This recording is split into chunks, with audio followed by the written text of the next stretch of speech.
Bonjour, mesdames et messieurs. Bienvenue à cette séance ordinaire du 17 janvier. Alors, je note l'absence de Mme Jeannie Tremblay, de M. Carole Girard aujourd'hui. Nous sommes en présence de Mme Dominique Tremblay, directrice générale greffière, et nous avons Mme Lison Huard qui est dans la salle. Alors, bienvenue à tous. Comme ouverture de la séance, comme c'est notre première assemblée de l'année, au nom du Conseil de la direction des employés, permettez-moi de redire à nouveau à l'ensemble de la population nos meilleurs vœux pour l'année 2023. Santé, paix à chacun et à chacune. Notre projet d'ordre du jour, ce soir, nous verrons au point 3 l'adoption des derniers procès-verbaux, celui de la séance ordinaire du 13 décembre et les deux séances extraordinaires qui ont eu lieu le 19 décembre et le 20 décembre 2022. Au point 4, dans mes messages et dans les dossiers du Conseil, à 4.1, le concours des décorations de Noël, à 4.2, un mot de bienvenue à Dr. Élidor, et à 4.3, des félicitations à Audrey-Anne Foster. Au point 5, en développement économique, je vous ferai un rapport. Au point 6, en développement culturel et communautaire, à 6.1, je ferai le rapport en l'absence de Mme Jeannie Tremblay. Et au point 6.2, appui au Club Quad Haute-Côte-Nord. Au point 7, en urbanisme et mise en valeur du milieu, à 7.1, le rapport du conseiller M. Desbiens. À 7.2, le rapport des permis de rénovation et de construction. À 7.3, dérogation mineure pour le 19 rue Vincent. Au point 8, en sécurité publique, le rapport du conseiller M. Richard Foster. Au point 9, dans les travaux publics, le rapport de M. Foster. Ce sera suivi à 9.2 du dépôt d'un projet dans le programme d'aide financière du Fonds de la sécurité routière du ministère des Transports du Québec. Au point 10, en tourisme, nous écouterons le rapport de la conseillère Mme Gina Lheureux. Au point 11, en hygiène du milieu, le rapport de la conseillère Mme Nadine Gagné. Au point 12, en loisirs et sports, je ferai le rapport du conseiller M. Carole Girard. Au point 13, en administration, à 13.1, Mme Dominique Tremblay fera un rapport sur les mesures d'urgence lors de la tempête du 23 décembre dernier. À 13.2, l'approbation et le paiement des comptes. À 13.3, le rapport de la directrice générale sur les contrats accordés. À 13.4, l'intégration du système informatique vers une plateforme infonuagique. À 13.5, modification à l'horaire des bureaux administratifs de la Ville. Et à 13.6 pour l'Office municipal d'habitation, le budget 2023. Au point 14, dans les ressources humaines, à 14.1, la direction des finances. À 14.2, le poste de technicien en finances. À 14.3, l'engagement d'un chef aux opérations incendie, évidemment pour le service de sécurité incendie. Et ce sera suivi au point 15 dans les actes législatifs à 15.1 l'adoption du règlement 2022-311 et à 15.2 un avis de motion concernant le règlement 2022-312. Est-ce que cet ordre du jour vous convient toujours? Oui. Adoption proposée. Monsieur Richard Foster. Dans les procès-verbaux, alors les conseillers et conseillères ont eu accès au texte de tous nos procès-verbaux d'aujourd'hui afin que je sois dispensée d'en faire une lecture intégrale. Donc, dans un premier temps, la séance ordinaire qui s'est tenue le 13 décembre 2022. Adoption donc proposée. Madame Nadine Gagné.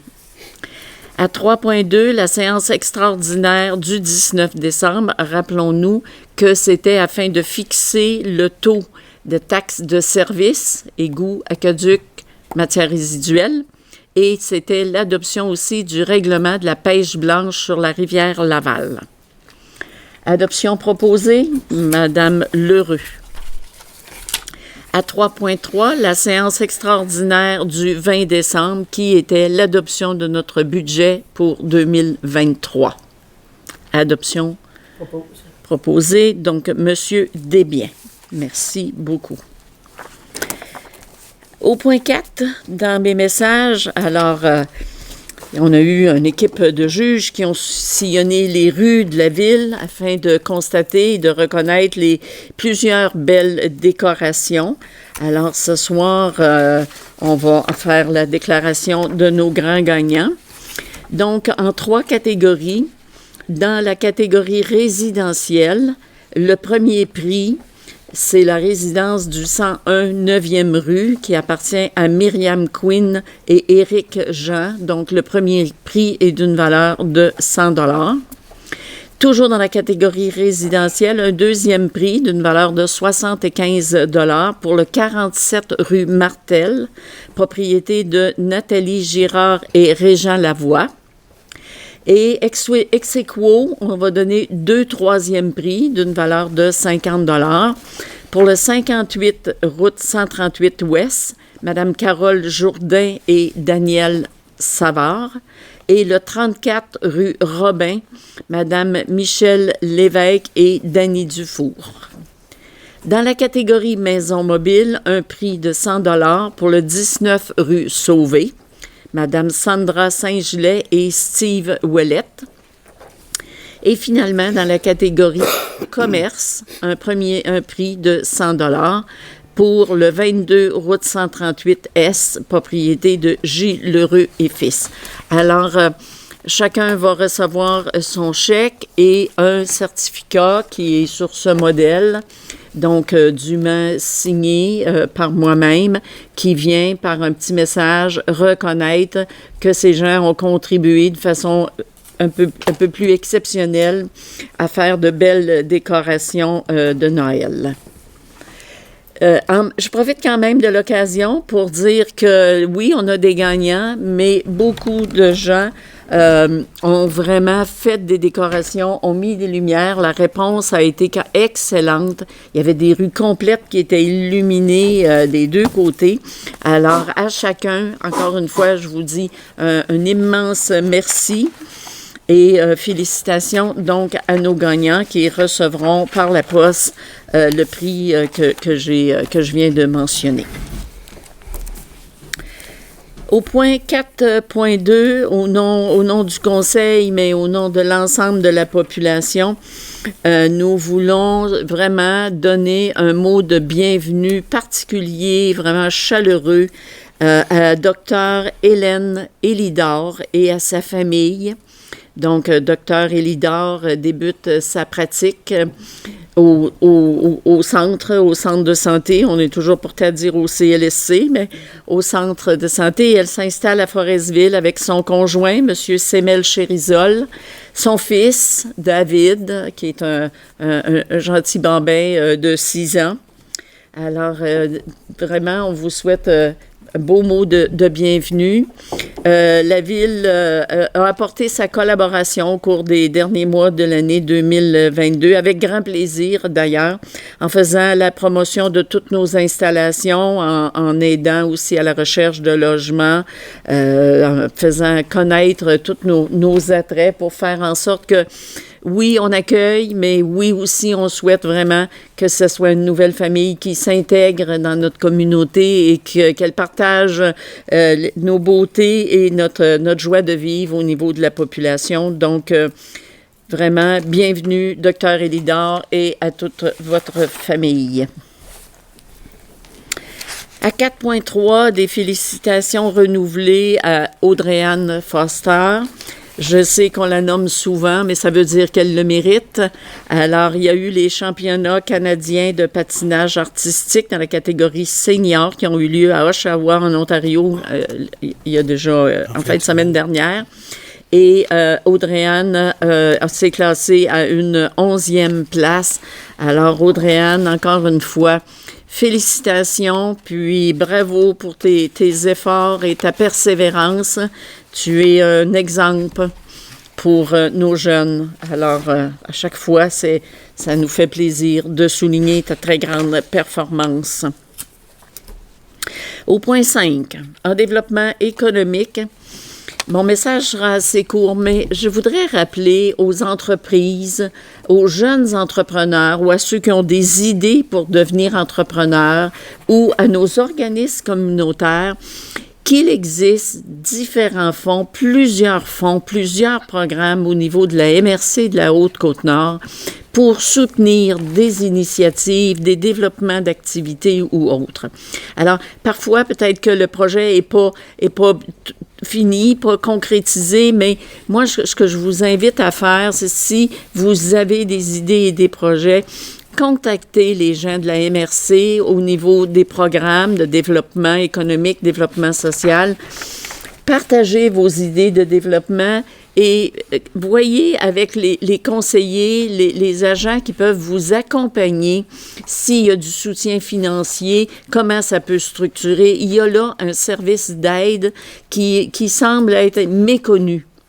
Alors, je le rappelle, n'hésitez surtout pas. Il y a plusieurs programmes disponibles dans plusieurs secteurs d'activité.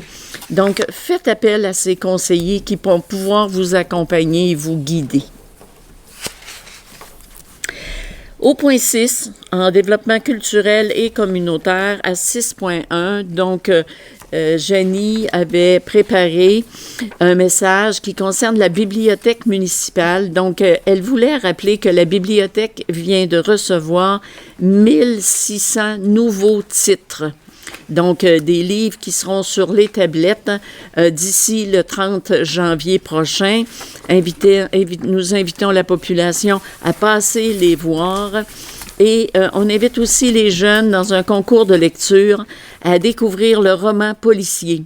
Donc, rendez-vous à la bibliothèque, vous aurez plus d'informations et il y a là un concours vraiment particulier. Donc, bienvenue à notre bibliothèque.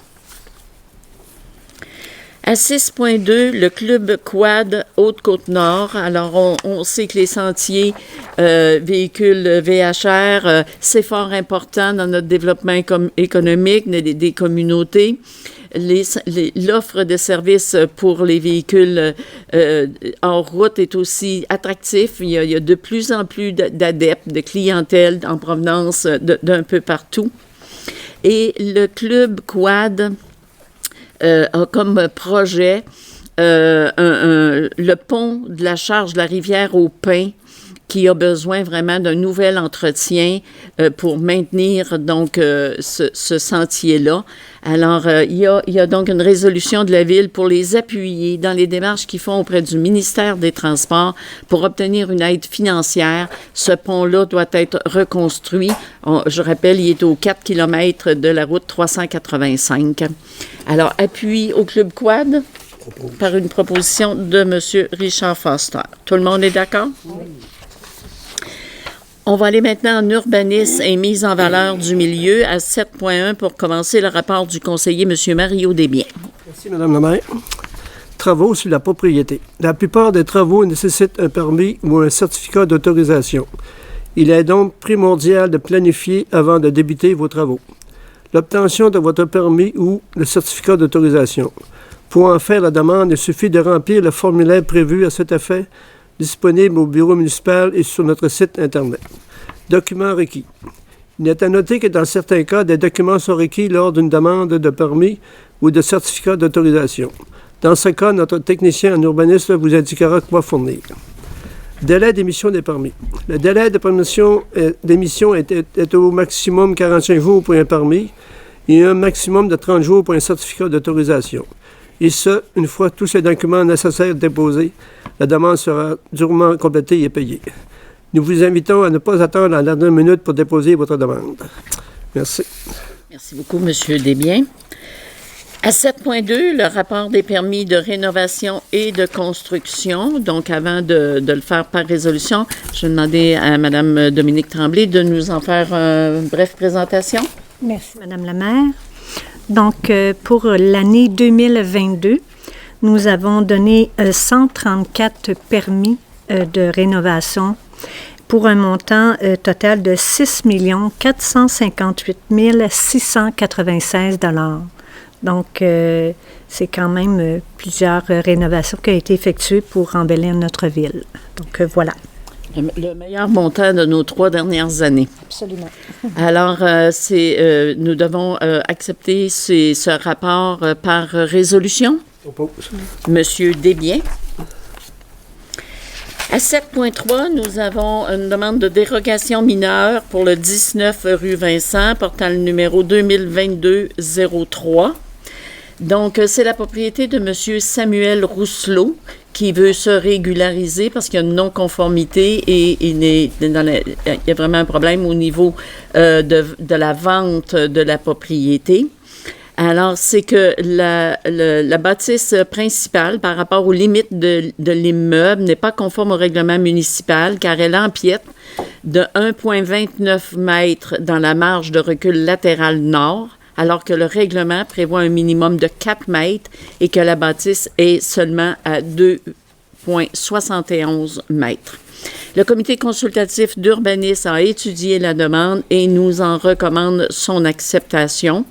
Donc, résolution pour accepter la dérogation mineure 2022-03 de M. Samuel Rousselot pour sa résidence du 19 rue Vincent, ayant pour objet d'autoriser l'empiètement de la bâtisse principale de 1,29 mètres dans la marge de recul latérale nord-ouest. Proposition. Monsieur Desbiens, ça va pour tous? Oui. Parfait. On va passer maintenant à la sécurité publique au point 8 et 8.1, le rapport du conseiller, monsieur Richard Foster. Merci, Madame la maire. Bonsoir tout le monde. Je vais vous transmettre le rapport de Madame Marie-Pierre Dufour, technicienne en prévention d'incendie. Neige et sécurité incendie. De nombreux incendies résidentiels ont eu lieu en saison hivernale. L'hiver et la neige compliquent souvent la tâche des pompiers qui doivent intervenir sur un incendie. Puisque chaque minute est précieuse, votre service de sécurité incendie vous demande de suivre quelques règles de base. Votre numéro civique doit toujours être visible dans le but de faciliter la tâche d'identification de votre résidence en cas d'urgence par les policiers, les ambulanciers et les pompiers. Également, le règlement concernant la prévention incendie adopté par votre municipalité exige que le numéro civique, ou votre numéro de porte, comme on appelle communément, de votre résidence soit toujours visible à partir de la rue. Par contre, il arrive que la neige ou un abri d'auto temporaire cache votre numéro civique. Si vous vous en apercevez, vous devriez le dégager ou inscrire sur une autre infrastructure pour qu'il demeure apparent de la rue. Merci bien. Merci, M. Foster. Je vais vous demander de continuer maintenant à 9.1 dans le bloc des travaux publics, encore une fois, pour votre rapport. Bon. Écoulement de l'eau pour prévenir les gels de tuyauterie. Là, la période s'en vient. Hein? C'est pas dans la période de gel que ça arrive, c'est dans le dégel. OK. Dans plusieurs municipalités du nord du Québec, le risque de gel de la tuyauterie d'alimentation en eau est bien évidemment beaucoup plus fréquent et soudain que dans le sud de la province. Ce gel de la tuyauterie survient lors de longues périodes de grand froid dans la maison, les maisons mobiles ou les bâtiments. Une solution recommandée par plusieurs municipalités pour minimiser ce risque est de laisser couler un mince filet d'eau d'un robinet de plus éloigné de l'entrée d'eau. Un petit peu pour vous expliquer, là, c'est que si vous partez pour une longue séquence, demandez à un voisin au moins d'aller voir au moins tous les jours si vous faites couler votre eau. Puis quand on parle de faire couler l'eau, là, c'est pas ouvrir tous les robinets là, à champlure au bout. Là. C'est d'ouvrir le robinet qui est le plus éloigné de votre entrée d'eau pour faire circuler l'eau partout, pour pas que votre eau gèle. Puis c'est pas plein non plus, là, juste un filet d'eau pour qu'il y ait une circulation, ça l'empêche de geler. Parce qu'on a encore eu des problèmes l'an passé, ça nous a coûté de l'argent, puis cet argent-là, ben on l'apprend quelque part. C'est vous autres qui nous la fournissez. C'est que on vous demande d'être vigilant. Puis si vous avez besoin de renseignements, ben il s'agit de demander, d'appeler ici au service de travaux publics, demander M. Gagnon, puis ça va lui faire un plaisir de vous renseigner. Merci bien, Madame la maire. Merci beaucoup, M. Foster. On est à 9.2 pour un dépôt de projet. Alors, on se rappellera qu'en décembre, on a passé une résolution c'était le projet Amélioration de la sécurité routière dans le secteur scolaire de Forestville. Alors, on parlait de l'implantation de panneaux lumineux, donc la résolution, tout ça a été fait. Toutefois, on a oublié un libellé. Et on revient aujourd'hui, qui est à l'effet de confirmer au ministère des Affaires municipales et de l'Habitation que la Ville s'engage à verser la somme de 3 317,96 $, représentant notre mise de fonds du promoteur. Alors, c'est simplement une question de régulariser et de compléter notre résolution.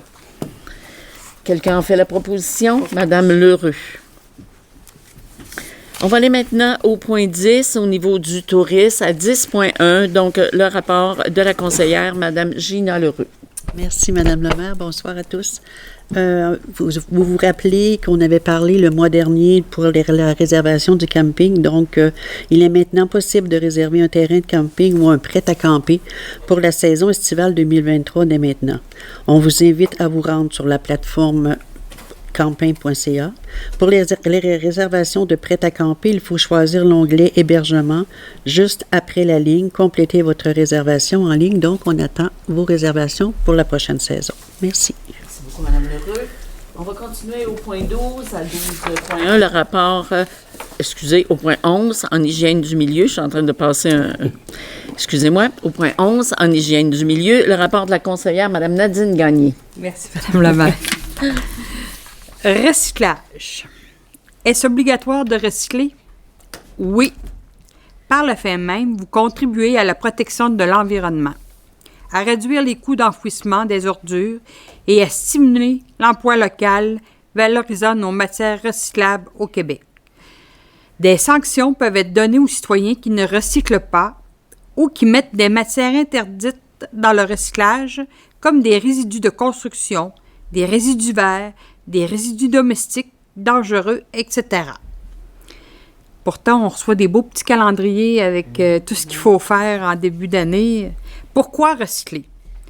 Parce que la plupart des objets qui nous entourent peuvent avoir une deuxième, une troisième et parfois même une 100e vie. Et qu'enfouir les déchets, c'est ce qui coûte le plus cher monétairement et environnementalement. Pensez à toutes les étapes et le transport requis pour produire cet emballage qui n'aura servi qu'une seule fois. C'est un gaspillage de nos ressources naturelles et dépenses inutiles. On peut faire mieux que ça. Aidez-nous à contrôler nos coûts. Merci, Mme Gagné. Ça vient du fond du cœur. Au point 12, maintenant, en loisirs et sport, donc en l'absence de M. Carole Girard. Le défi Château de neige. Dans un premier temps, l'unité de loisirs et sports Côte-Nord, en collaboration avec la Ville, invite les familles à relever le défi Château de neige, qui se tient du 9 janvier au 13 mars prochain. La formule est très simple. Toute la population est invitée à construire un château de neige et pas besoin que ce soit un chef-d'œuvre. Alors, pour être éligible au concours, courir la chance de remporter de fabuleux prix, vous prenez une photo de votre château, vous l'inscrivez sur le site web de Défi Château de neige et en plus, la Ville offrira 1 heure d'utilisation de la glace gratuitement en session privée à l'Arena pour les participants de Forestville. La salle de quilles, maintenant, il est possible de réserver la salle de quilles, que ce soit pour un groupe ou pour une famille. Vous pouvez donc, du mercredi au dimanche, entre 13h et 22h, réserver la salle de quilles. On vous souhaite vraiment la bienvenue. Utilisez l'infrastructure, elle est là pour vous. Pour les sentiers de la baie verte, alors, c'est un message particulier que nous voulons adresser à M. Jacques Beauchamp, qui travaille avec un groupe de bénévoles à l'entretien des sentiers de la baie verte. Ils ont coupé des arbres qui étaient dans le sentier et ils l'ont entretenu tout l'hiver. Alors, merci à toute cette équipe. Et si vous vous y rendez, que ce soit en raquette ou autre, et que vous voyez que des arbres sont tombés n'hésitez pas, communiquez avec nous en message privé au niveau de la ville de Forestville pour qu'on puisse évidemment travailler tous ensemble à entretenir ces magnifiques sentiers. Mais on profite de l'occasion pour remercier M. Jacques Beauchamp et son équipe de bénévoles qui nous apportent une collaboration exceptionnelle.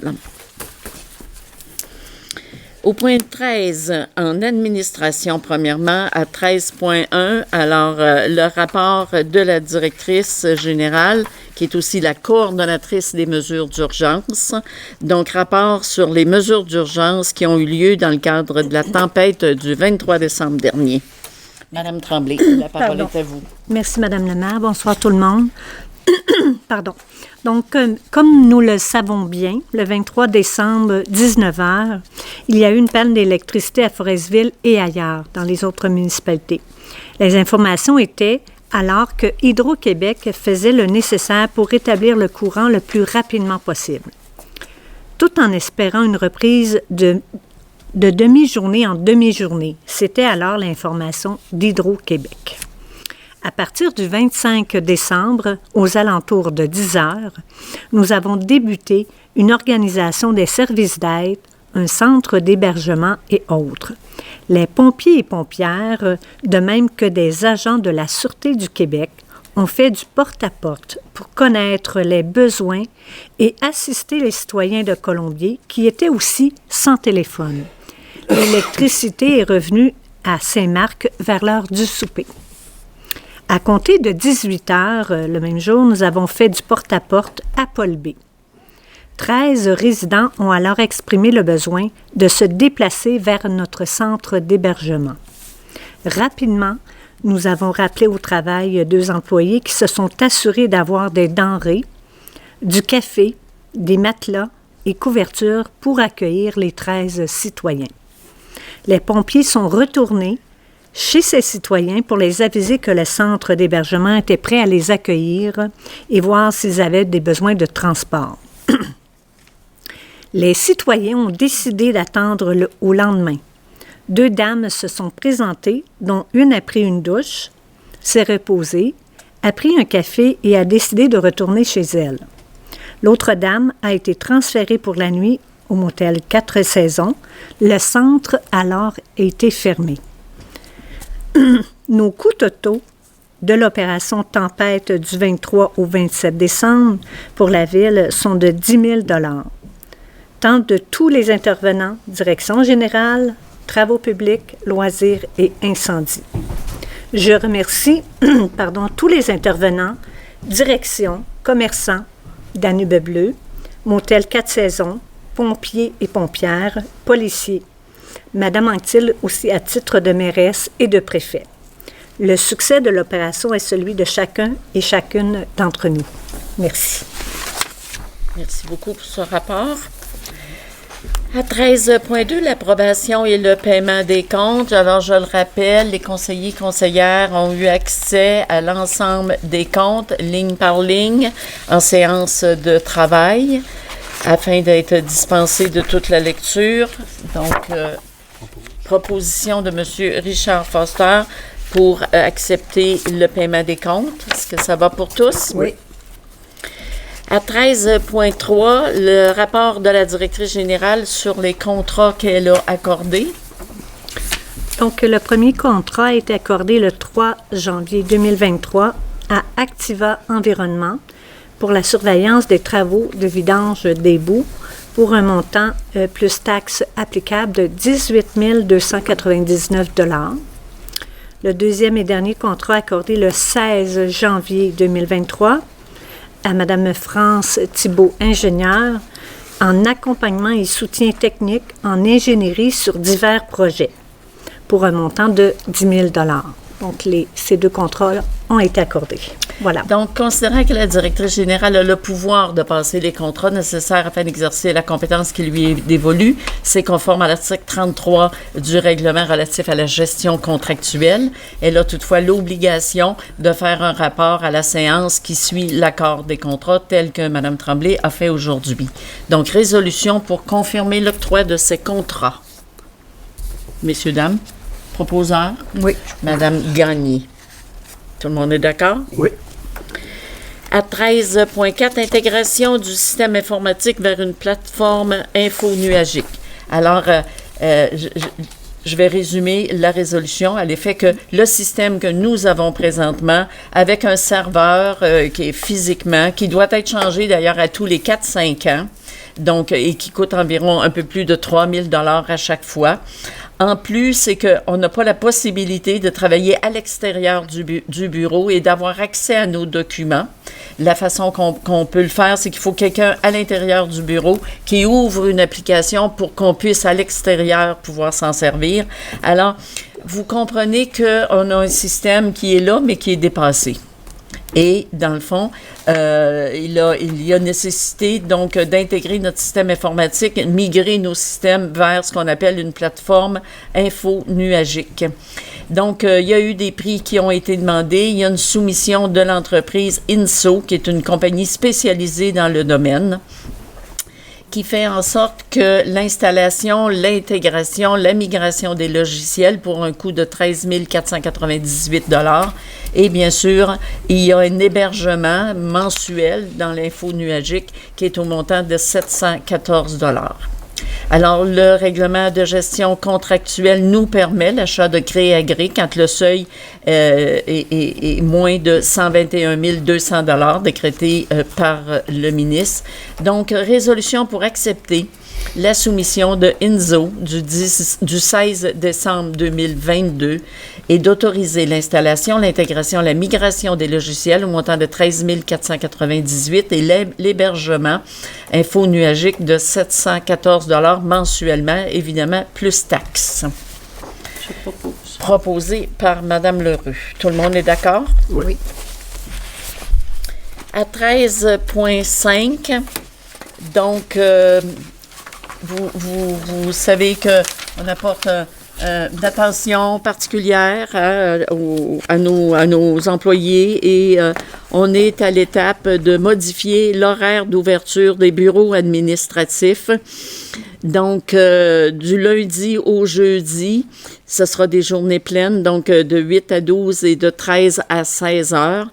Mais le vendredi, l'horaire de travail sera de 8 à 12 heures. Donc, à partir de la résolution d'aujourd'hui, le bureau, ici, l'accès à l'hôtel de ville, le vendredi, ne sera plus possible en après-midi. Les bureaux administratifs seront dorénavant fermés.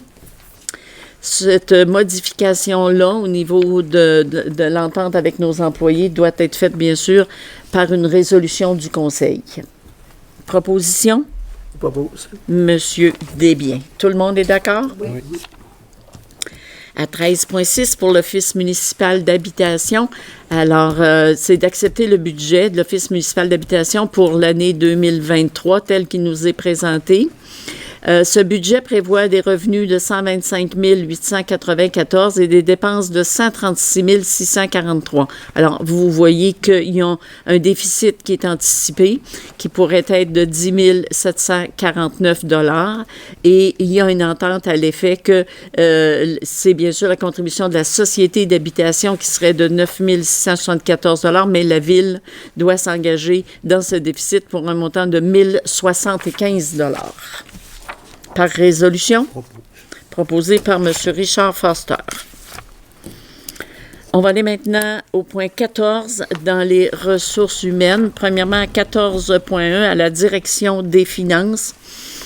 Considérant la démission de la responsable de la comptabilité qui a eu lieu au mois d'août dernier, considérant que le poste a été publié dans différents journaux et qu'aucune candidature qualifiée n'a été reçue, considérant qu'il y a lieu d'être attractif, alors en créant, tel qu'on veut le faire aujourd'hui, un poste de direction des finances.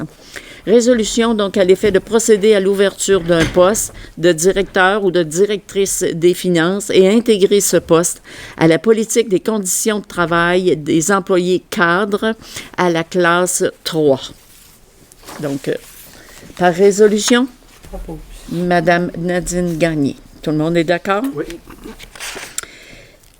À 14.2, Donc, on est toujours dans le département des finances, mais pour la création d'un poste qui s'appellerait technicien ou technicienne en finances. Donc, créer ce poste qui relèverait de la direction des finances qu'on vient de voir à 14.1. Ce poste serait donc intégré à la convention collective à la classe 5. Le proposeur, M. Desbiens. À 14.3, chef aux opérations incendie.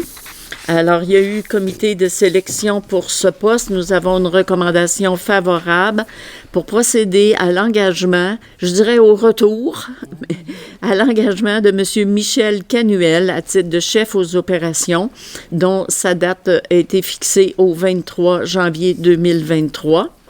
Il est aussi résolu d'autoriser Madame la directrice générale à signer le contrat à intervenir dans lequel, évidemment, toutes les modalités sont inscrites. On parle de salaire, congé, vacances, période de probation et autres. Résolution, donc, pour confirmer cette embauche. Madame L'Heureux. On va aller maintenant dans les actes législatifs, à 15.1. Premièrement, l'adoption du règlement 2022-311. Alors, il y a eu avis de motion qui avait été donné le 13 décembre 2022 par Mme Gina L'Heureux et le règlement avait été présenté. Donc, considérant que ce règlement a pour but d'abroger le règlement 2018-282 qui n'était pas conforme à la façon d'adopter les règlements. Alors, résolution pour adopter le nouveau règlement 2022-311 qui abroge le règlement 282 qui est concernant la tarification au niveau de l'incendie. Proposé Mme Nadine Gagné. Et on dépose aujourd'hui un nouveau règlement, le 2022-312, qui concerne... Alors, c'est conformément à l'article 356 de la loi sur les cités et villes, Mme Gina L'Heureux donne un avis de motion pour adoption lors d'une prochaine assemblée d'un règlement qui va concerner l'abolition des frais de retard des livres à la bibliothèque, la modification de l'âge des abonnés, les moins de 17 ans, les plus de 17 ans, catégorie jeune, catégorie adulte, et la suspension de l'abonnement pour les abonnés dont les retards deviennent trop fréquents. Alors, ce projet de règlement, donc, on va l'adopter à une séance ultérieure. Et aujourd'hui, donc, on prend en note l'avis de motion donné par Mme Gina L'Heureux à ce sujet. C'était donc l'ordre du jour de ce soir. Je n'ouvrirai pas sur la période de questions puisque nous n'avons pas de journalistes ni de citoyens dans la salle. Donc, je prendrai une résolution pour la levée de la séance par Mme Nadine Gagné, unanimement résolue. Merci beaucoup, mesdames et messieurs, et à la prochaine.